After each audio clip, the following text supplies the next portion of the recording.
박근혜 대통령을 뵌 지가 딱 한 번입니다.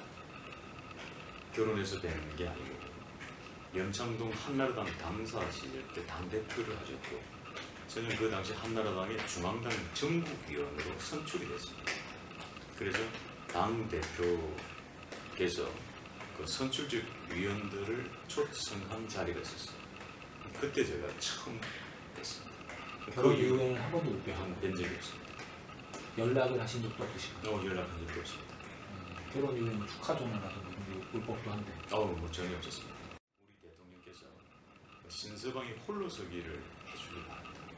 따뜻하게 공화당을 창당해서 정치적으로 홀로서기를 했을 때 이 집안의 권력을 탐해서 온 사람도 아니고 재물을 탐해서 온 사람도 아니고 스스로의 무명을 벗어주기를 원한다. 저는 그런 메시지로 좀 받아들이고 있습니다. 대통령의 후광을 이용한다는 오해를 받을 수 있으니까 일부러 연락을 안 하신다는 뜻인가요? 저는 그렇게 보고 있습니다. 청와대에는 그 민정수석실에 민정실에 특별감찰관 제도가 이번에 도입됐어요.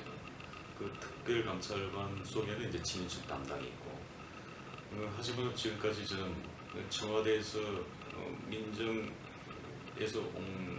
딱 한 번 있었습니다. 어떤 연락 받으셨나요?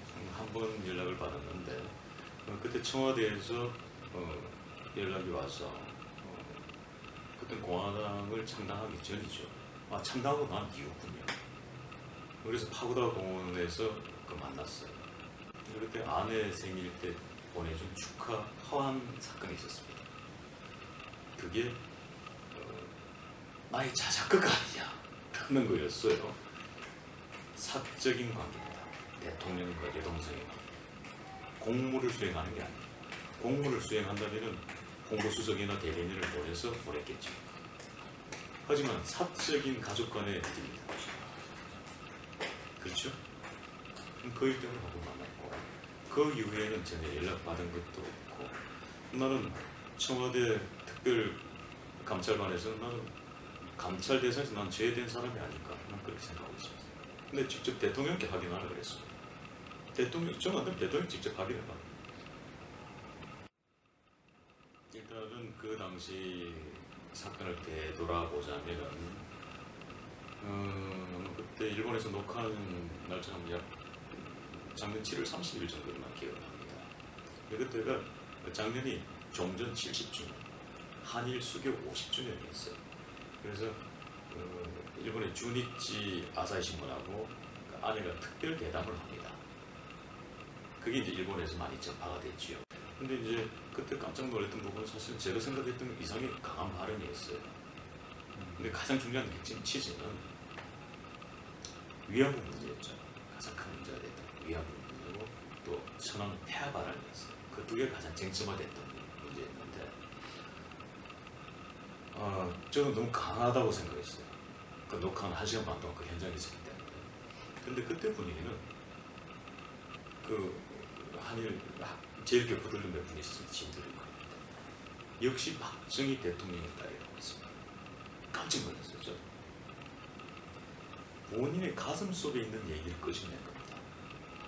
그 누구의 어떤 행위나 뭐 이런 주변 환경이 아니고 본인의 가슴 얘기를 끄집낸 거란 말이죠. 자, 그런데 결론은 팩트 그 한 부분만 놓고 봤을 때는 망언이라고 한쪽은 주장을 했고 우리는 소신 발언이라고 얘기를 했습니다. 자, 그럼 거기에 대한 결론이 안 났어요.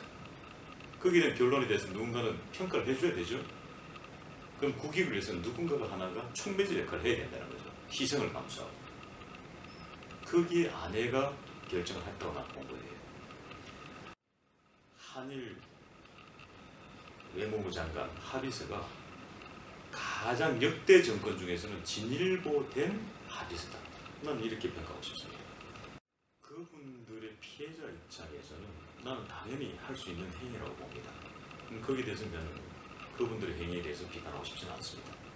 본인들의 권리일 수도 있고 하지만은 국가의 이익이 우선시 돼야 된다는 겁니다. 왜냐하면 개인의 이익보다는 난 국익 우선이라고 난 보는 겁니다. 할머니들에게 좀 말씀드리고 싶은 것은 그거 것은 국민들이 그것을 잊지 않고 기억해주는 것이 중요한 것이지 그 장소의 문제는 중요한 것이 아니라고 합니다. 그 장소를 함으로 인해 가지고 오히려 국가의 국익에 손해가 나는 부분에 대해서도 관심을 가져볼 필요가 있다라는 부분을 말씀드리고 싶고, 하지만 나는 그 소녀상을 지키고 있는 그 집회에 참가하는 분들이 국가의 정책에 늘 반대했던 정치적인 어떤 세력들이 나는 있다고 봐요. 난 그런 것들에서 순수성의 의미가 많이 무너졌다. 저는 이렇게 봅니다. 일본 대사관 앞 소녀상을 지키려는 배우 세력이 있다. 난 있다고 봐요. 그럼 일본 대사관 앞 소녀상이 국익에 도움이 되지 않는다고 보시는 거예요? 국익에는 결코 도움이 되지 않는다고 봅니다. 저희들이 6월 26일 날 방문을 했고요. 방문한 이유는 다른 게 아닙니다. 저희들하고도 정치적 교류를 해야 되는데 철저하게 차단되어 있다는 거죠. 오히려 야권의 지도부가 소통을 하지 않는다는 거죠. 왜냐하면 오히려 여권은 그렇다 치더라도 야권은 오히려 저희들도 야당 아닙니까? 야당이면 야당의 대표자들과 티타임 할 수도 있는 거고, 그러다 보니까 본인들이 국민들에게 소통을, 청와대에 소통을 요구하면서 본인들이 정작 소통을 하지 않더라는 거죠.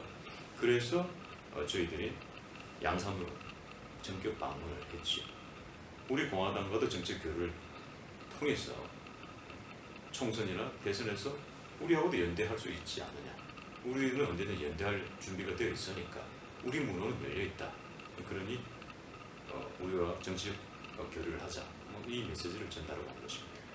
개성공단과 관련해서 문재인 대표가 최악의 정부라고 박근혜 정부를 비난을 했죠.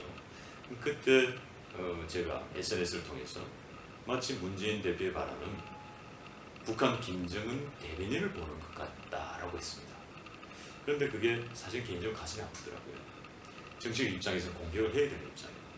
그래서 그 부분에 대해서 사과도 드릴 겸 해서 겸사겸사 방문을 했고, 문재인 대표를 만나지 못했고 부인인 김정숙 여사를 만났습니다. 그래서 김정숙 여사와는 10분간 정치적 메시지와 개인적인 메시지를 전달을 했고, 여사께서는 문재인 대표께 전달을 잘 하겠다고 말씀하셔가지고. 아니 근데 2월 26일이면 김종인 비대위원장이 대표를 하고 있는 시기인데 왜 김종인 대표를 안 찾아가시고? 더불어민주당의 실질적인 오너는 문재인 대표 아니겠습니까? 그렇게 판단하고 계신가요? 그럼요. 문재인 대표가 오는데 오너하고 얘기를 해야지 바지 사장하고는 얘기할 필요가 없다. 그렇게 말씀드리고 싶습니다.